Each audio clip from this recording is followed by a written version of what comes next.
Look, I know how this sounds. Trust me, I've been wrestling with whether to tell this story for over 2 years now. But after what happened to the creature we caught, I can't stay quiet anymore. Someone needs to know the truth about what's happening out there in those remote wilderness areas. I spent 23 years as a park ranger before my divorce cleaned me out and forced me into early retirement. 2 years ago, I was living in a cramped apartment above a hardware store, trying to stretch my pension while my truck sat in the parking lot, needing a new transmission I couldn't afford. The engine would barely turn over on cold mornings, and I'd been putting off the repair for 3 months because I simply didn't have the money. My ex-wife had gotten the house, half my pension, and most of our savings in the settlement. At 52, I was starting over with nothing but my wilderness skills and a bad back from decades of hiking mountain trails. That's when I got the call that changed everything. It was a Tuesday morning in October, one of those gray Pacific Northwest days where the rain never quite starts, but the air feels heavy with moisture. I was nursing my second cup of coffee and wondering how I was going to make rent when my phone rang. I almost didn't answer because I didn't recognize the number, but something made me pick up. The voice on the other end was professional, businesslike, a man who said he represented a private contractor working with the Forest Service. They needed someone with my background for a week-long job tracking what he called a problem animal that was causing property damage in a remote area. The pay he quoted made my heart skip, more than I'd made in 3 months combined.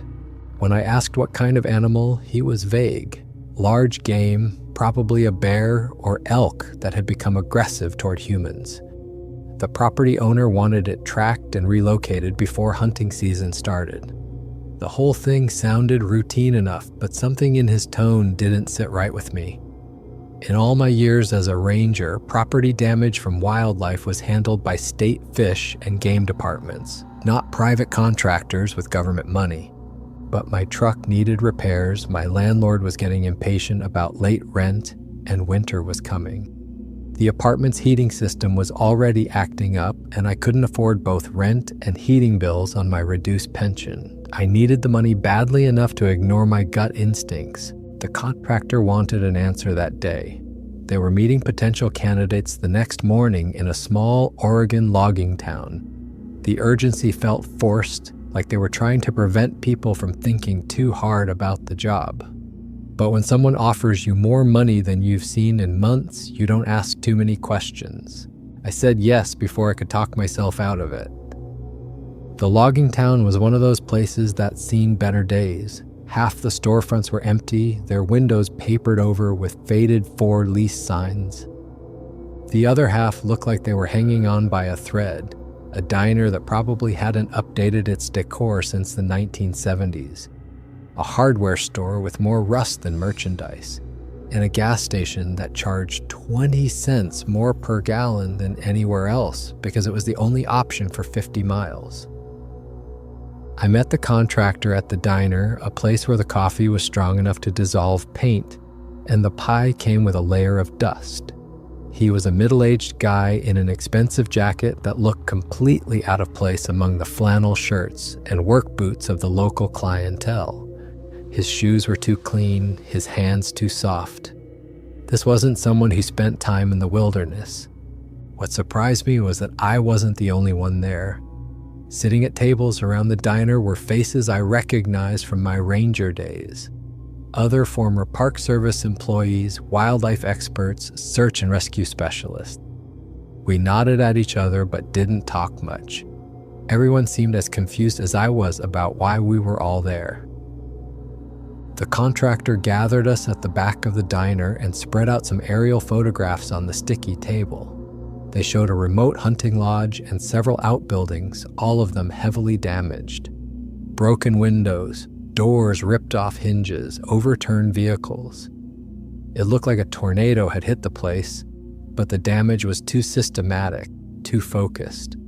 The lodge in the photos had been beautiful once. Expensive log construction, probably worth hundreds of thousands of dollars. Now it looked like something had methodically destroyed it piece by piece. The damage wasn't random. It followed patterns that suggested intelligence behind the destruction. The contractor explained that this was a private hunting facility about 60 miles northeast of town. The owner had been having problems with an unusually aggressive animal for the past 2 months. The photos showed destruction that went far beyond normal wildlife behavior. Bears might break into cabins looking for food, but they don't systematically demolish buildings. He handed each of us a packet containing topographic maps, equipment lists, and forms to sign.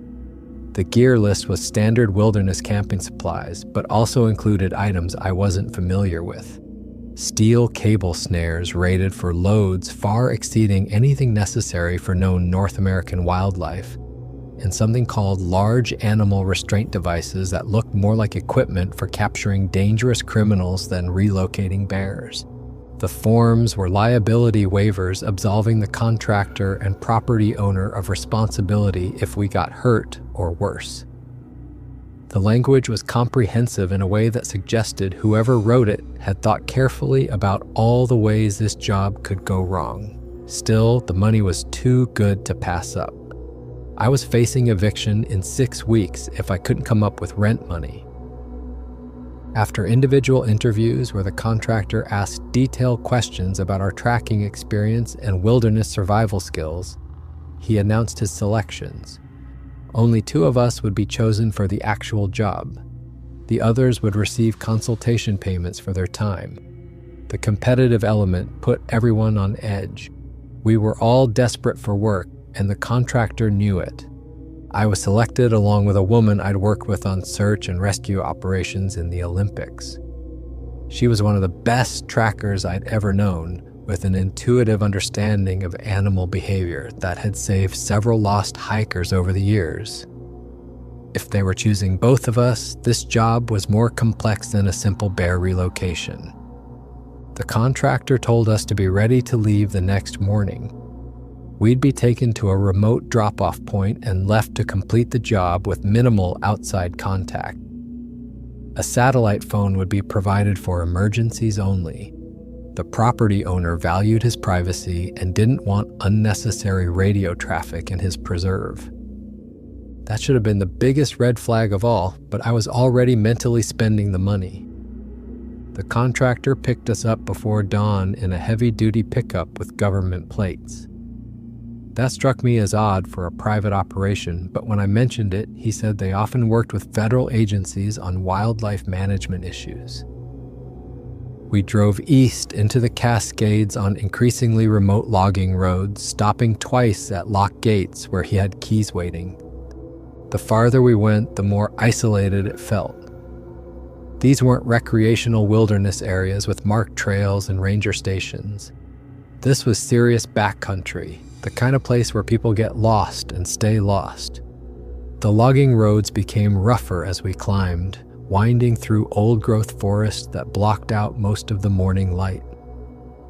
After 3 hours of bone-jarring dirt roads that tested the limits of the truck's suspension, we reached a small clearing with a wooden shelter and a cold fire ring. The contractor said this was as far as he could take us. The lodge was about 5 miles northeast through the forest, following orange blazes that would lead us directly to the property. The equipment packs were waiting in the shelter, military surplus loaded with high-end camping gear and enough food for a week. Everything was top quality, much better than what I'd used during my ranger days. The steel cable snares were wound in neat coils, along with several devices that looked like oversized bear traps without the teeth. There were also pre-filled syringes in a refrigerated case that the contractor said contained large animal sedative in case we managed to trap whatever was causing the damage. The sedative worried me. The dosages listed on the syringes were enormous, enough to drop a full-grown elk. What kind of animal required that much tranquilizer? And why were we expected to sedate it rather than simply drive it away from the property? The contractor handed us a satellite phone with one number programmed into memory. Use it only for emergencies or when the job was complete. No unnecessary communication with the outside world. Then he drove off, leaving us alone in the wilderness with our equipment and a growing list of questions. The hike to the lodge took most of the day, following a well-maintained but obviously unused trail. The orange blazes were fresh, placed specifically for this job, but the path itself showed no recent human traffic. What bothered me more than anything was the complete absence of wildlife. In healthy forest, you expect constant activity. Squirrels chattering in the canopy, birds calling from every direction, insects buzzing around your head, the occasional deer crashing through underbrush. But these woods were eerily quiet. Even the insects seemed absent. It was like walking through a nature preserve where all the nature had been removed. My partner noticed it too. After years of search and rescue work, she had developed an instinct for reading forest environments. Something had scared off every living thing in a radius that stretched for miles. Whatever was causing the damage at the lodge had established a territory and driven out all the normal wildlife. The trail wound through stands of old-growth Douglas fir and cedar, some of them probably centuries old. Under normal circumstances, this would have been beautiful hiking. But the unnatural silence made every step feel ominous. Our footsteps seemed to echo in the stillness, announcing our presence to whatever was watching from the shadows. Because something was definitely watching us. That feeling developed gradually over the course of the hike. A prickling sensation on the back of my neck. The sense of being observed from just beyond the edge of vision. Several times I caught myself glancing toward the tree line, expecting to see eyes reflecting back from the darkness between the trunks. When we finally reached the lodge around late afternoon, I understood why the forest was empty. The damage was even worse than the aerial photos had suggested. This had been a beautiful building, probably the centerpiece of an expensive hunting preserve. Now it looked like it had been attacked with industrial equipment.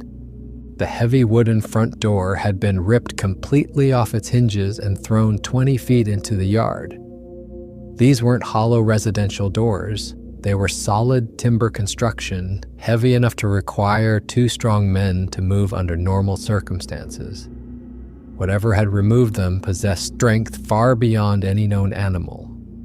Windows were broken from the outside, with glass scattered on the interior floors in patterns that showed systematic destruction rather than random violence. Each window had been broken methodically, as if something was testing different approaches to gain entry. Some were punched through with tremendous force, others carefully pried apart, still others torn out frame and all. The most disturbing evidence was carved into the log walls themselves. Deep gouges that extended up to 12 feet above ground level.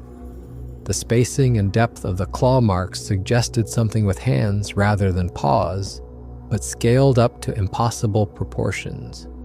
No bear could reach that high, and no known primate had claws that could carve through seasoned logs like soft wood. Inside the lodge, furniture was overturned and scattered, but not randomly. Someone had been systematically searching the place, examining each piece of furniture before discarding it. Personal belongings were strewn around, but nothing seemed to be missing. Valuable items like electronics and jewelry were scattered but not taken, as if whatever did this wasn't interested in human concepts of wealth. The kitchen told the strangest story of all. Food from cabinets and refrigerator was scattered across the floor, but none of it had been eaten.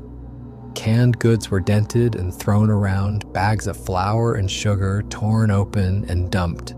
But the contents were left to rot rather than consumed. This wasn't the behavior of a hungry animal breaking in for food. This was something else entirely. In the main room, books had been pulled from shelves and examined, their pages scattered as if someone was looking for specific information. Photographs were removed from frames and studied, then discarded. The systematic nature of the search suggested intelligence, something capable of recognizing that books and photos contained information, even if it couldn't understand what that information was. We set up camp about half a mile from the damaged lodge in a small clearing beside a stream. The location gave us fresh water and clear sight lines in all directions, but it also left us completely exposed. As we pitched our tents in the fading light, I couldn't shake the feeling that we were being watched from the forest surrounding our small clearing. The sensation was subtle at first, just a prickling awareness that made me look over my shoulder while gathering firewood. But as evening approached, it became more pronounced. Several times I caught myself scanning the tree line, expecting to see movement in the shadows between the trunks. The forest was too quiet, too still, as if every living thing was holding its breath. My partner felt it too. She kept pausing in her work to listen for sounds that weren't there, tilting her head like a dog hearing frequencies beyond human perception. We'd both spent decades in wilderness areas, and we knew the difference between normal forest ambiance and something actively wrong. This was definitely the latter. After dark, we took turns on watch duty without discussing it explicitly. It just seemed like the obvious precaution. During my shift around midnight, I heard what sounded like heavy footsteps circling our camp at a distance, always staying just beyond the range of my flashlight. When I tried to follow the sound, it stopped completely. When I returned to camp, it started again, as if something was testing my responses. The footsteps had weight behind them, not the light padding of deer or the shuffling gait of bears, but the deliberate heel-to-toe pattern of something walking upright. The stride length suggested something much taller than a human, covering ground with steps that would require me to jog to match. By morning, we found evidence that our nighttime visitor had been much closer than the sound suggested. Large footprints circled our campsite in the soft earth, pressed deep enough to indicate tremendous weight. The prints were unlike anything in my field guides, roughly human-shaped, but nearly 2 feet long, showing what looked like opposable thumbs and an arch structure that suggested bipedal locomotion. Most unsettling of all, the prints came within 10 feet of our tents. Whatever made them had stood close enough to reach out and touch our shelter walls while we slept. We started our formal investigation at dawn, beginning with a systematic examination of the lodge and surrounding buildings. What we found challenged everything I thought I knew about animal behavior and intelligence. The destruction followed a logical sequence, moving from building to building in an order that made tactical sense. First the main lodge, then the guest cabins, then the equipment sheds and storage areas. In each case, the pattern was identical. Forced entry from outside, methodical searching of contents, systematic destruction of anything that couldn't be examined or understood. The creature had tested different entry methods at each location. At the lodge, it had simply torn the door away. At the first guest cabin, it had carefully pried apart window frames. At the second cabin, it had torn through the roof itself, peeling back shingles and roofing boards as if they were cardboard. Each approach showed problem-solving ability and learning from previous experience. Behind the main lodge, we discovered what had once been a food storage cache, now completely destroyed. Canned goods were scattered across a 100-yard radius, but the cans hadn't been opened for their contents. Instead, they'd been crushed and thrown around, as if whatever found them had become frustrated by its inability to access the food inside. The scene suggested intelligence enough to recognize that the cans contained something desirable, but not enough to understand how human packaging worked. Bags of flour, sugar, and rice had been torn open and their contents dumped in deliberate piles rather than scattered randomly. Someone had examined each substance, possibly tasting it, then organized the results in neat arrangements that definitely weren't accidental. The piles were arranged in geometric patterns, circles, triangles, straight lines that suggested symbolic thinking. Near the lodge's kitchen entrance, we found hair samples caught on broken glass and splintered wood. The hair was coarse and dark, much thicker than human hair, but not matching any known animal in the region. Under my magnifying glass, each strand showed a unique structure I'd never encountered. Hollow like polar bear fur, but with a texture more like human hair than animal coat. The most significant discovery was evidence of tool use. Scattered around the property were stones that had been deliberately shaped and sharpened, created for specific purposes. Some were clearly cutting implements, others seemed designed for digging or prying. The craftsmanship was primitive but effective, showing an understanding of leverage, edge geometry, and material properties that went far beyond instinctive animal behavior. On the second day, we widened our investigation to cover the surrounding forest. The story the evidence told became even more disturbing as we moved away from the lodge property. About 2 miles south of the main buildings, we found the remains of several permanent hunting blinds that had been completely demolished. These weren't lightweight portable setups that a bear might accidentally damage. They were substantial structures built from pressure-treated lumber and designed to last for decades. Whatever destroyed them possessed not just tremendous strength, but the intelligence to recognize them as human constructions that needed to be eliminated. The destruction was systematic and thorough. Each blind had been taken apart piece by piece, with lumber sorted into neat piles and hardware carefully removed and collected. The creature wasn't just destroying these structures in rage, it was disassembling them with the methodical approach of someone reverse engineering human construction techniques. Game cameras that hunters had placed throughout the area were all missing. We found mounting brackets torn from trees, but the cameras themselves were gone. Either they'd been taken for study, or whatever removed them understood that these devices were used for surveillance and posed a potential threat. The systematic removal of every camera in the area showed strategic thinking and planning ability. Following game trails deeper into the forest, we discovered what could only be described as a primitive village. 3 separate shelters constructed from logs and branches that had been broken from trees rather than cut with tools. The shelters were large enough for something 8 or 9 feet tall, built with obvious intelligence but using construction techniques that seemed almost prehistoric. The largest shelter showed evidence of long-term habitation, a fire pit with recent ashes, carefully arranged sleeping areas lined with moss and soft materials, and storage areas where various items were organized by type and function. This wasn't a temporary camp, it was a permanent residence that had been occupied for months or possibly years. Inside the main shelter, we found a collection of human artifacts that had obviously been gathered over time.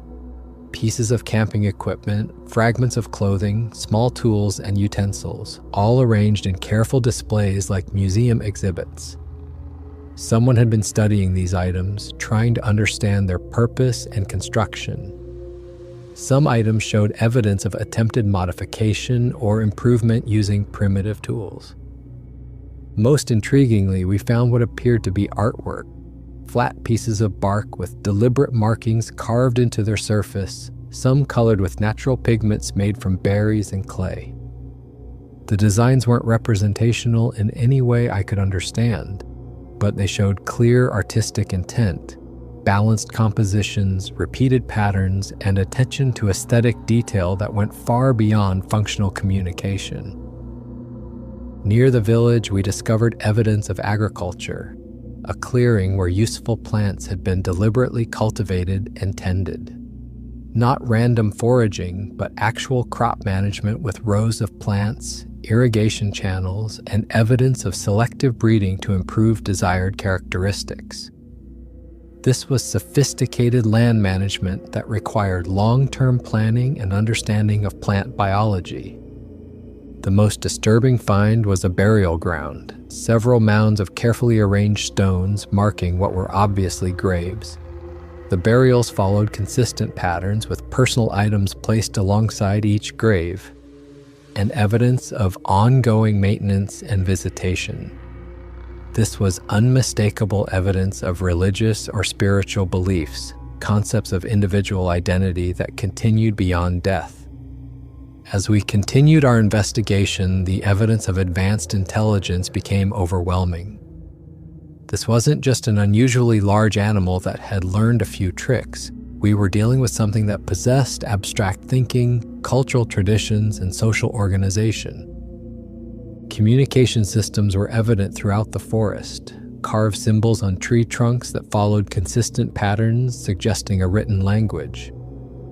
Strategic placement of these symbols along travel routes indicated they served as directional markers or territorial boundaries. The symbols were too complex and consistent to be random scratches. They represented systematic information storage and transmission. We found evidence of sophisticated hunting techniques that went far beyond instinctive predation. Elaborate trap systems constructed from natural materials, showing understanding of physics, animal behavior, and construction principles. Some traps were designed to capture animals alive rather than kill them, suggesting either dietary preferences or ethical considerations about unnecessary suffering. Tool manufacturing sites showed progressive skill development over time. Early attempts at sharpening stones were crude and ineffective, but later examples demonstrated mastery of technique and material properties. Someone had been learning and improving through practice and experimentation, showing capacity for education and skill development. Most remarkably, we discovered what appeared to be a workshop where human tools were being reverse engineered and improved upon. A broken axe had been carefully disassembled, with each component studied and replicated using available materials. The recreated version showed understanding of the original design principles while adapting for different materials and construction techniques. Medical knowledge was evident in carefully tended gardens of medicinal plants, organized by their therapeutic properties.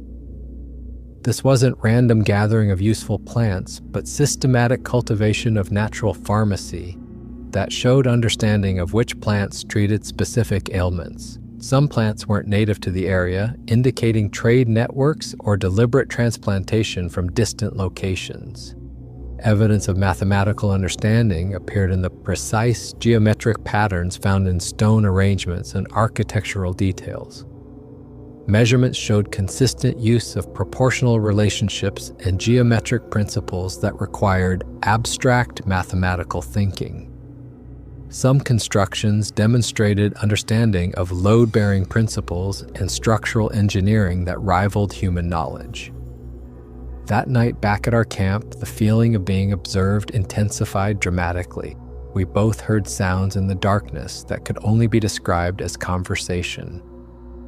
Low, rumbling vocalizations that seemed to come from multiple directions, suggesting we were surrounded by whatever was making them. The vocalizations had structure and rhythm that reminded me of human speech, but the pitch was too low and the cadence too unfamiliar to understand. It was like listening to a language just beyond the edge of comprehension, familiar enough to recognize as communication, alien enough to be completely meaningless to human ears.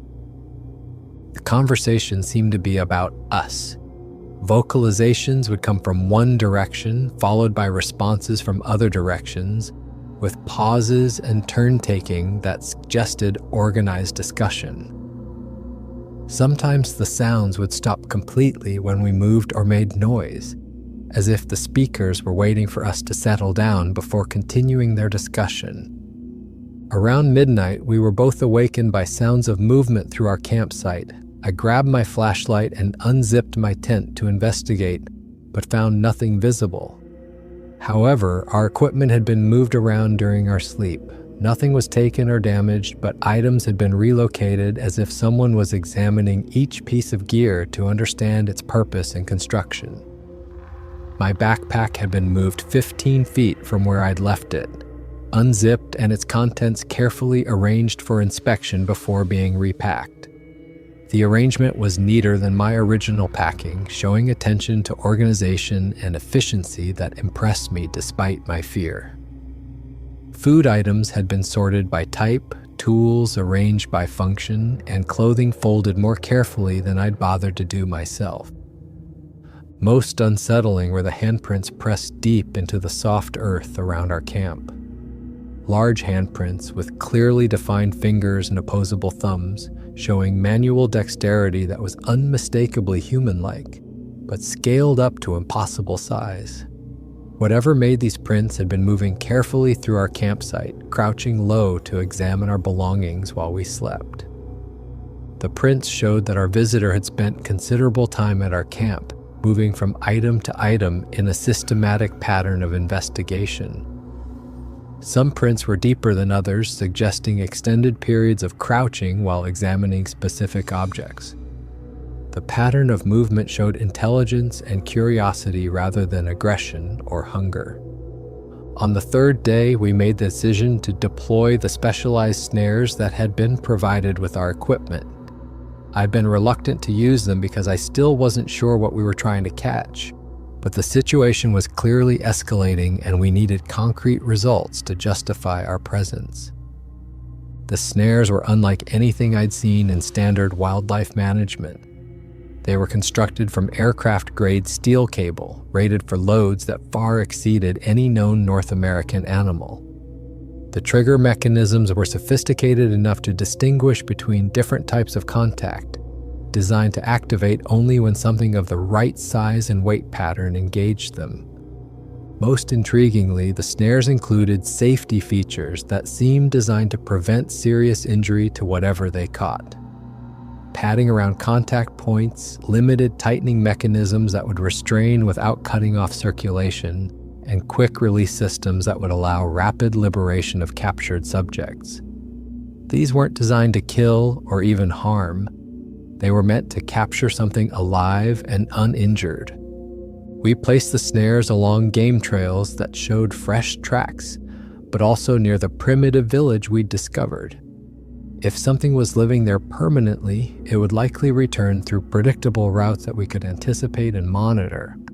As we worked, I noticed that both our GPS units were malfunctioning. They would show our location as hundreds of miles away, sometimes placing us in different states or even countries.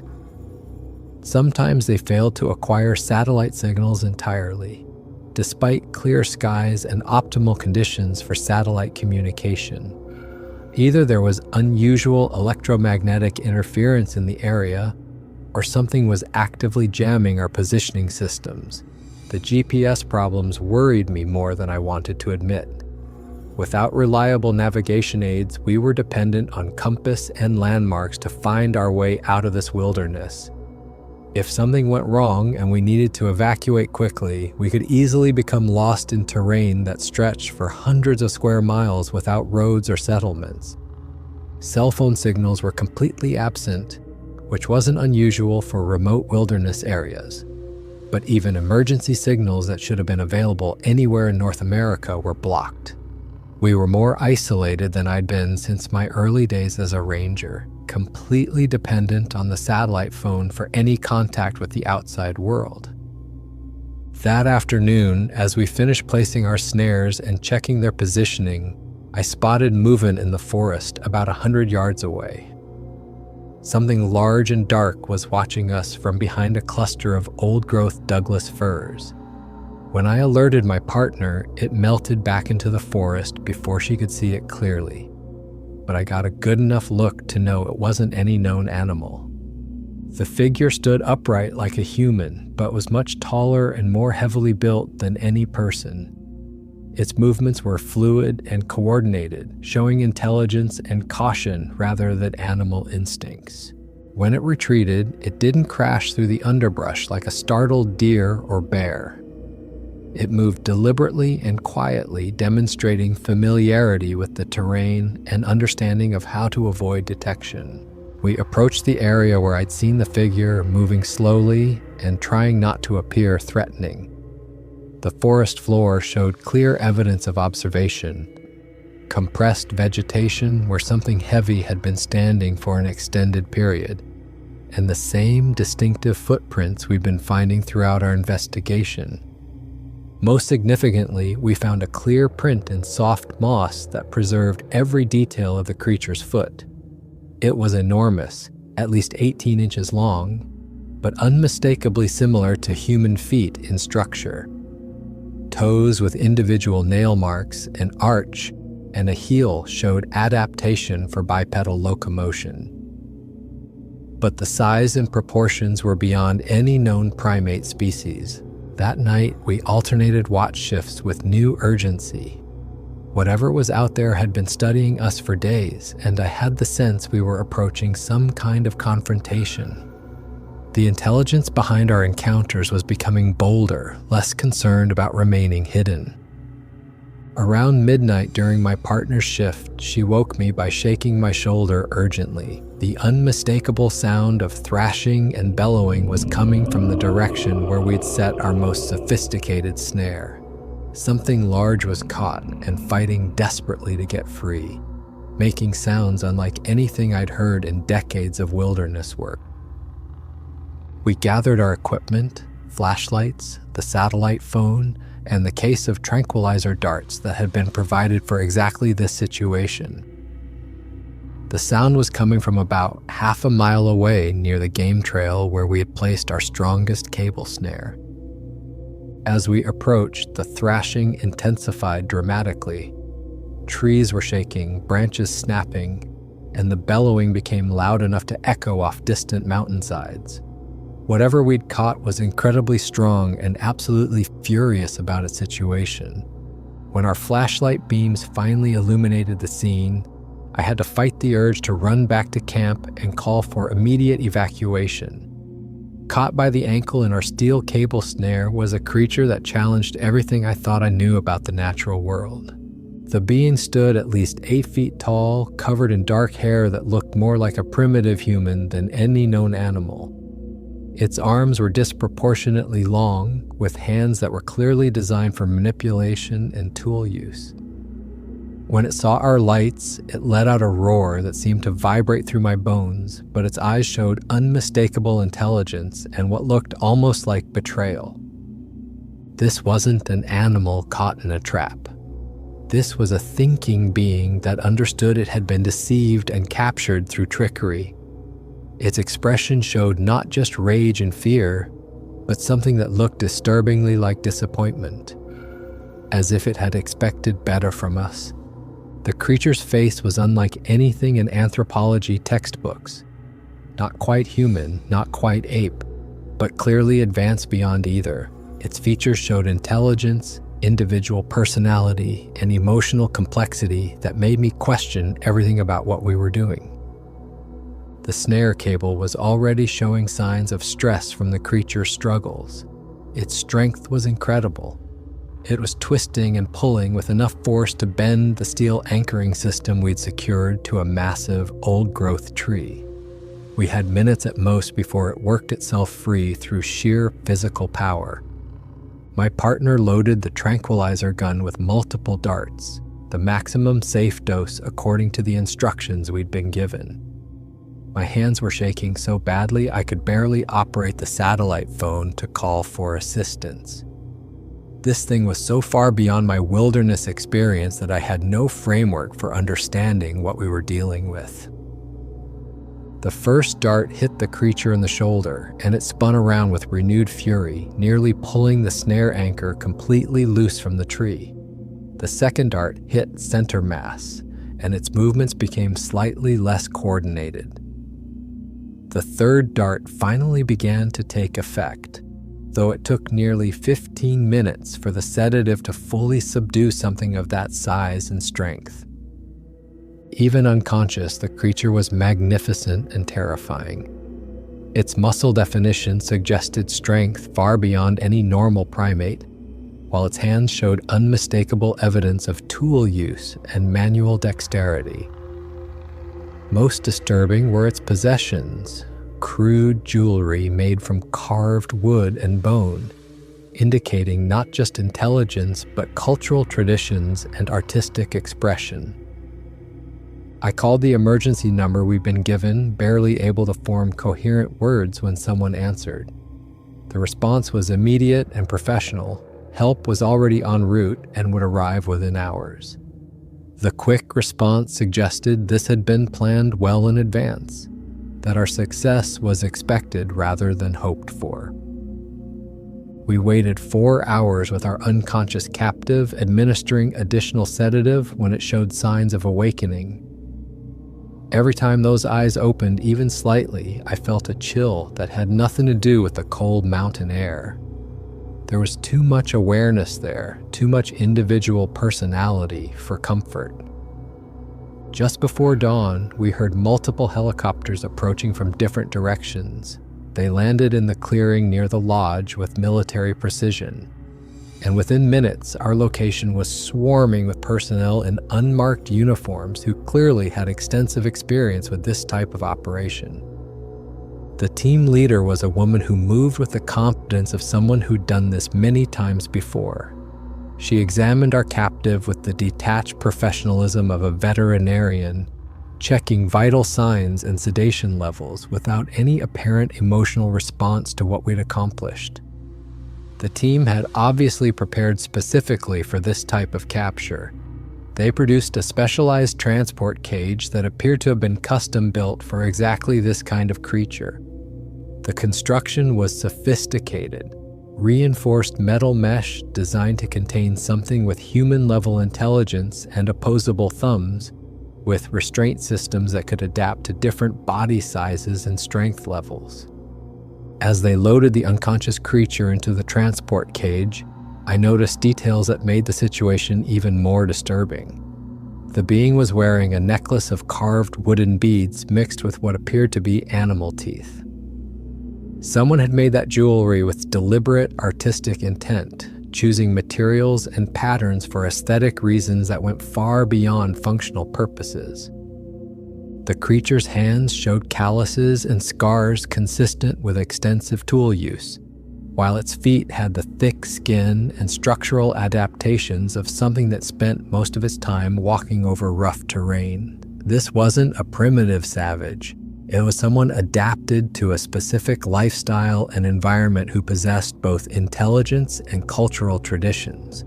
When I asked what would happen to the creature, the team leader's response was professionally non-committal. It would be relocated to a secure habitat where it couldn't threaten human populations. The official story was wildlife management and public safety, but something about their preparation and equipment suggested this was far more complex than simple animal control. My partner and I were offered additional work of this nature with pay scales that were remarkable for what was described as routine wildlife management. The team leader handed me a business card with only a phone number and no company identification, suggesting that opportunities like this were available for experienced personnel who could maintain appropriate confidentiality. As the helicopters prepared to depart with their cargo, I watched the transport cage being loaded and felt something I hadn't expected: guilt. We hadn't captured a dangerous animal that needed to be relocated for public safety. We'd kidnapped an intelligent being from its home and family, delivering it to people whose intentions were questionable at best. The government team left as quickly as they'd arrived, taking the creature with them in their specialized transport cage. As the helicopters disappeared over the mountain ridges, my partner and I were left standing in the clearing with more questions than answers and a payment that had been transferred to our accounts while we waited. The team leader had given me a business card with just a phone number, saying there might be more work available for someone with my skills. The money was good, better than anything I'd made in years, and it had solved my immediate problems. My truck got the transmission it needed, I caught up on rent, and for the first time in months, I wasn't worried about basic survival.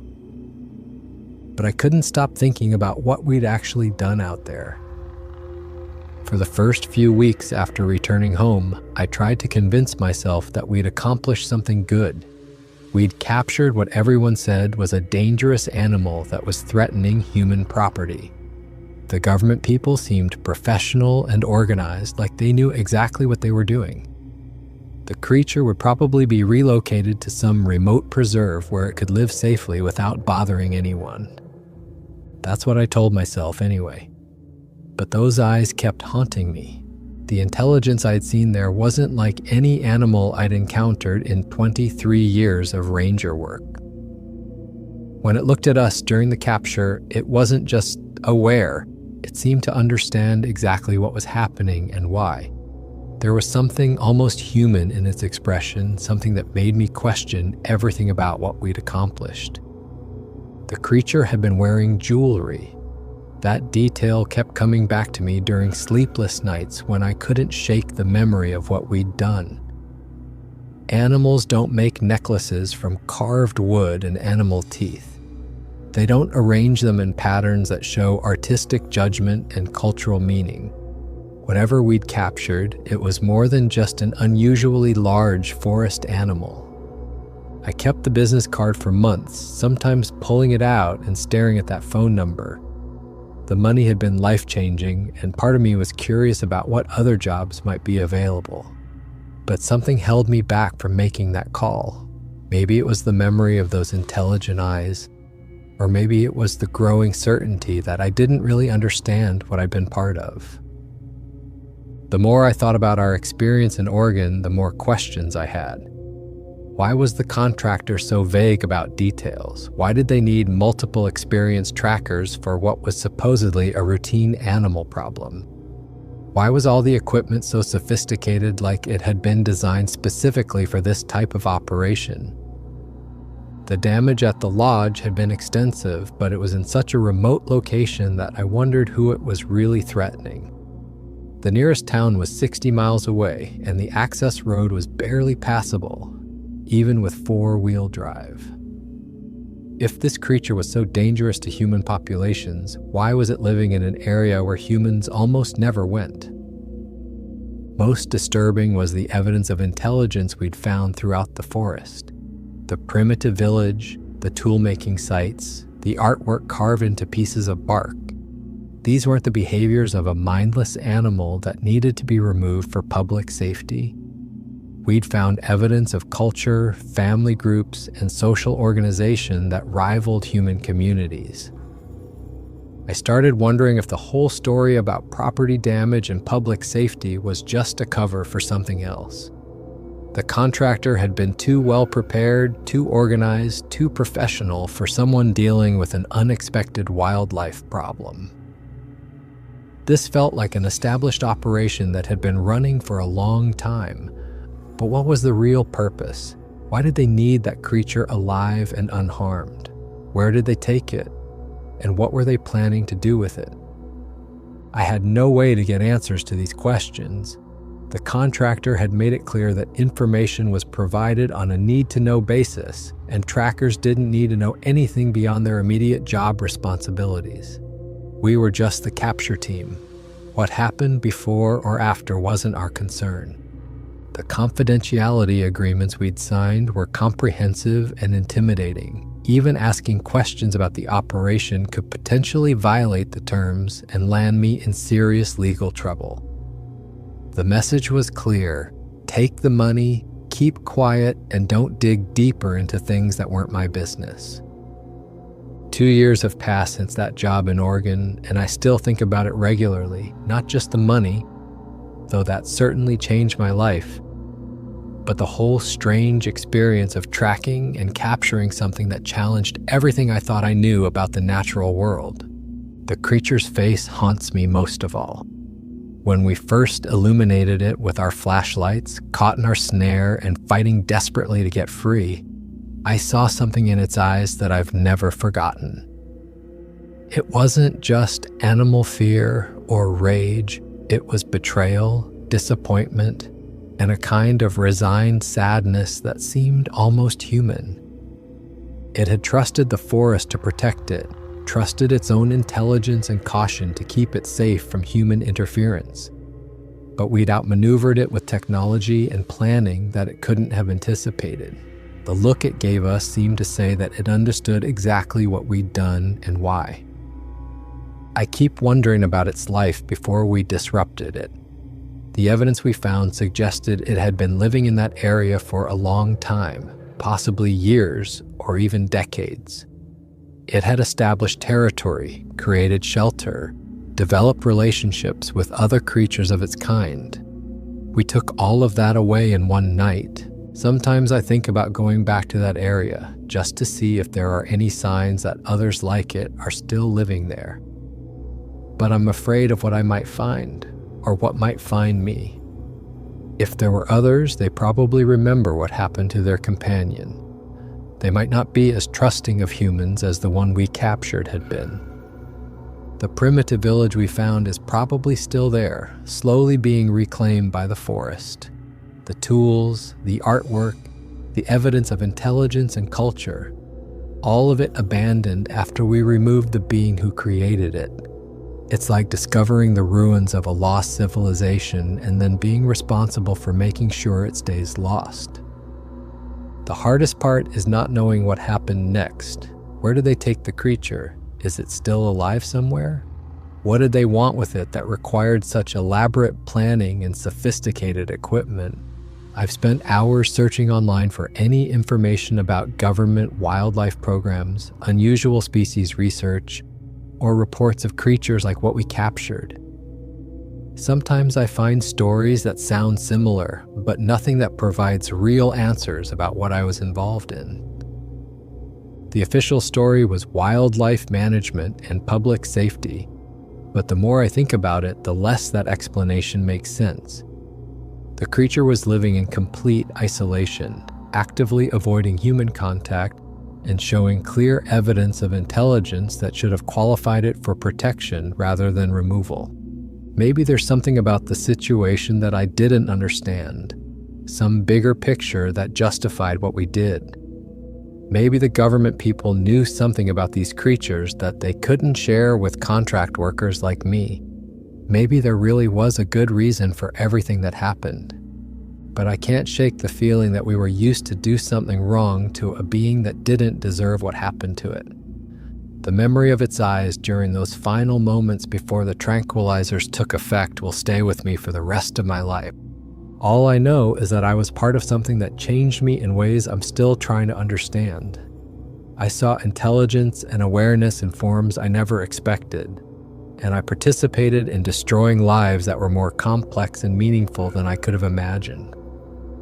Sometimes I think about trying to go public with what I experienced, but who would believe me?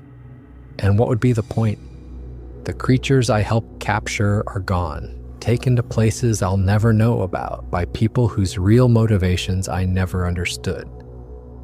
Until then, I'm left wondering what we really captured out there in the Oregon woods and what price we all paid for money that seemed too good to be true.